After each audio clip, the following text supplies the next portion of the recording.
अस्सलाम वालेकुम। I am doctor Munir. Welcome back to my YouTube channel. उम्मीद करता हूँ आप सब खैरियत से होंगे। तो आज हमारी वीडियो का जो टॉपिक है इसमें हमने ये डिस्कस करना है कि रूट कनाल ट्रीटमेंट क्या है, दाढ़ को या दांत को डेड करना है, इसकी क्या प्रोसीजर है, इसकी कितनी कॉस्ट आती है और इसके क्या फ़ायदे हैं, क्या नुकसान है। तो आज की वीडियो में हम ये सब डिस्कस करेंगे।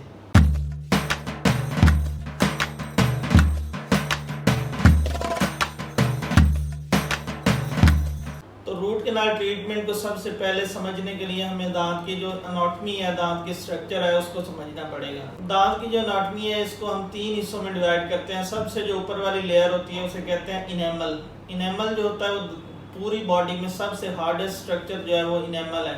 97% मिनरलाइज्ड स्ट्रक्चर होता है। जो आपकी बोन है उससे भी ये हार्ड होता है। बोन के अंदर भी 67% ऑलमोस्ट मिनरल्स होते हैं, तो इसके अंदर 97% मिनरल्स होते हैं। ये बोन से भी हार्ड स्ट्रक्चर होता है। तो दूसरे नंबर पे जो दांत का स्ट्रक्चर होता है उसे कहते हैं डेंटिन।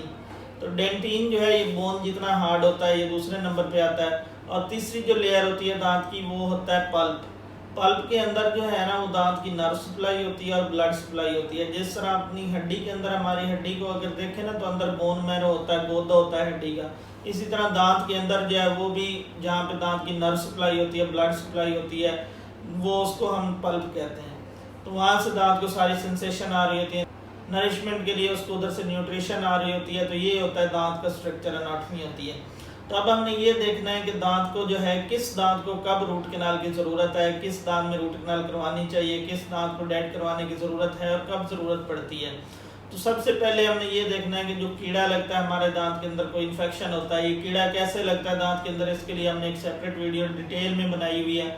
तो उसका लिंक भी हम डिस्क्रिप्शन में दे देंगे। तो पहले आप वो वीडियो देख लें, आपको सारा रिकॉल हो जाएगा कि कीड़ा लगता कैसे है, उससे कैसे बचा जा सकता है। तो अब अगर आपके दांत को कीड़ा लग चुका है तो अब हमने देखना है कि वो किस लेयर तक दांत को कीड़ा लग चुका है। अगर वो सबसे ऊपर वाली लेयर तक है जिसको हम इनेमल कहते हैं, कीड़ा लग गया उधर, तो ना आपको उसकी कोई सेंसेशन आनी है, ना ठंडा गर्म फील होना है, कुछ भी नहीं फील होना।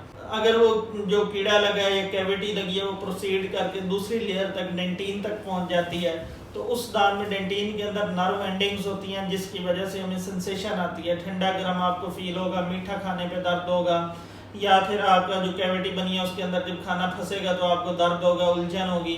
तो ये जो है इसके सेकंड लेयर पे जब आएगा कीड़ा लगना तो ये इसके सिम्टम्स होते हैं। लेकिन इसमें आपको पेन नहीं होती। पेन एक ही सूरत में होती है जब अंदर खाना फंसता है, तो जैसे ही आप वो खाना निकाल देते हैं तो पेन आपकी ख़त्म हो जाती है। तो इस लेयर पे जब तक कीड़ा पहुंचता है तो इसका जो ट्रीटमेंट है वो सिंपल ये है कि इसके अंदर आप जो कैविटी है, जो कीड़ा लगा हुआ है, केरीज है, उसको अच्छी तरह साफ करके उसके अंदर आप फिलिंग करवा लेंगे, वो आपका ठीक हो जाएगा बिल्कुल। उसमें जो है सारी सिम्टम्स दूर हो जाएंगे। तो जो नेक्स्ट लेयर हमने डिस्कस की थी वो थी आपका पल्प।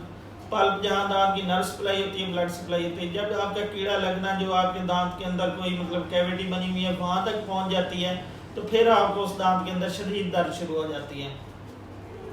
तो जब उसमें दर्द शुरू हो जाती है तो उसका जो ट्रीटमेंट होता है वो होता है रूट कैनाल ट्रीटमेंट। उस दांत को या दाढ़ को डेड करना, उसका जो परमानेंट ट्रीटमेंट वही होता है। ना उसके अंदर हम फिलिंग कर सकते हैं, ना उसका कोई और मेडिसिन से इलाज कर सकते हैं। उसका सिंपल यही इलाज है कि उसकी रूट कैनाल ट्रीटमेंट होगी। और ये हमें पता कैसे चलना है कि इस दांत के किस लेयर तक ये आपका जो है रेशा या इन्फेक्शन या ये जो कीड़ा लगा हुआ है पहुँच चुका है। तो इसके लिए हम सिंपल एक पेरियापिकल एक्सरे लेते हैं। हर डेंटिस्ट के पास, डेंटल सर्जन के पास एक्सरे अवेलेबल होता है। वो आपका एक्सरे लेता है, उस एक्सरे में हमें पता चल जाता है कि ये जो कीड़ा लगा हुआ है ये किस लेयर तक पहुंच चुका है। अगर वो थर्ड लेयर तक पहुंचे हो, पल्प तक पहुंचे हो, तो वो आपको रूट कैनाल ट्रीटमेंट एडवाइस करता है। तो अब हमने ये डिस्कस करना है कि रूट कैनाल ट्रीटमेंट का प्रोसीजर क्या है, इसकी कॉस्ट क्या है और इसका फ़ायदा और नुकसान क्या है।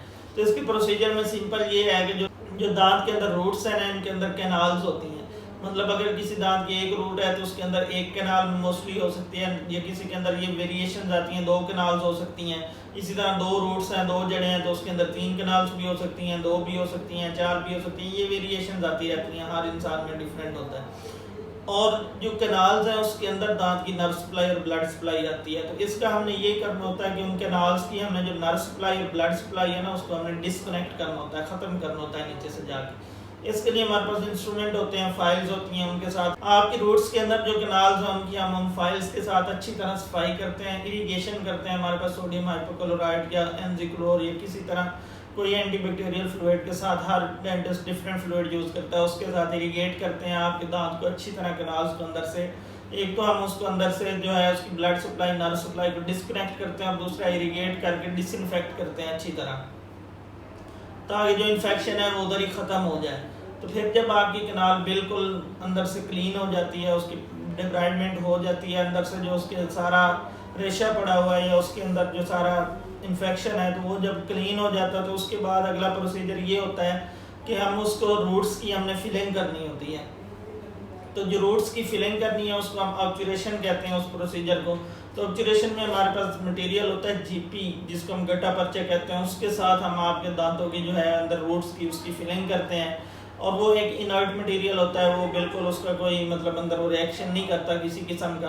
तो वो जब फिलिंग हो जाती है तो इस चीज़ में हमने ये जो इस सारा प्रोसीजर है इसमें हमें मल्टीपल एक्सरेज लेने पड़ते हैं। हमने ये ख्याल करना होता है कि वो जो फिलिंग है, ये जो हमने पहले रूट की क्लीनिंग की है वो एंड तक, रूट्स के एंड तक हुई है या नहीं हुई, या जो फिलिंग है वो दांत से आगे तो रूट से आगे बोन के अंदर तो नहीं चली गई। अगर वो बोन के अंदर जाके टच हो रही है तो इससे आपको शदीद पेन हो सकता है।